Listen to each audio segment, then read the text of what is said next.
கோவையில் கடந்த 2019ஆம் ஆண்டு கொலை வழக்கில் தொடர்புடைய நபர் 7 ஆண்டுகளுக்கு பின் போலீசாரிடம் சிக்கியிருக்கிறார்.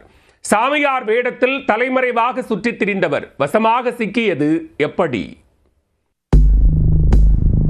கோவை பேரூர் சுண்டக்காமுத்தூர் வையாபுரி வீதியைச் சேர்ந்தவர் 39 வயதான கார்த்திக். இவர் மீது கடந்த 2017ஆம் ஆண்டு பேரூர் காவல் நிலையத்தில் வீடு புகுந்து திருடுதல், வழிப்பறி மற்றும் கொலை ஆகிய பிரிவுகளின் கீழ் வழக்கு பதிவு செய்யப்பட்டுள்ளது. சரித்திர பதிவேடு குற்றவாளியான இவர் இந்த வழக்கில் பிணையில் வெளியே வந்துள்ளார். கடந்த 2019ஆம் ஆண்டு முதல் நீதிமன்றத்தில் ஆஜராகாமல் தலைமறைவாகினார்.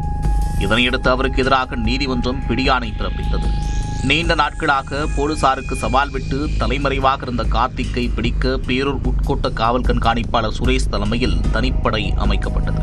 போலீசார் தீவிர தேடுதல் வேட்டையில் ஈடுபட்டிருந்த நிலையில் குற்றவாளி கார்த்திக் போலீசில் சிக்காமல் இருக்க சாமியார் உடை அணிந்து ஊரூராக சுற்றி வந்துள்ளார். சுமார் 7 வருடங்களாக போலீசாரின் கண்களில் சிக்காமல் தண்ணி காட்டி வந்திருக்கிறார்.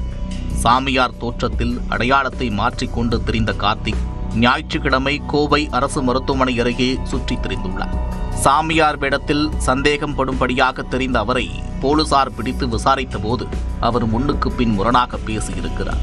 இதனால் போலீசாருக்கு மேலும் சந்தேகம் வலுக்க அவரை காவல் நிலையம் அழைத்து சென்று கிடுக்குப்படி விசாரணை நடத்தினர். விசாரணையில் அவர்தான் 7 ஆண்டுகளாக தேடப்பட்டு வந்த சரித்திர பதிவேடு குற்றவாளி கார்த்திக் என்பது உறுதி செய்யப்பட்டது. இதனையடுத்து போலீசார் கார்த்திக்கை முறைப்படி கைது செய்து நீதிமன்றத்தில் ஆஜர்படுத்தி சிறையில் அடைத்தனர். சாமியார் வேடமிட்டு போலீசாரின் கண்களில் மண்ணை தூவி தப்பித்து வந்த கொலை குற்றவாளி 7 ஆண்டுகளுக்கு பிறகு சிக்கியிருப்பது அப்பகுதியில் பெரும் பரபரப்பை ஏற்படுத்தியுள்ளது.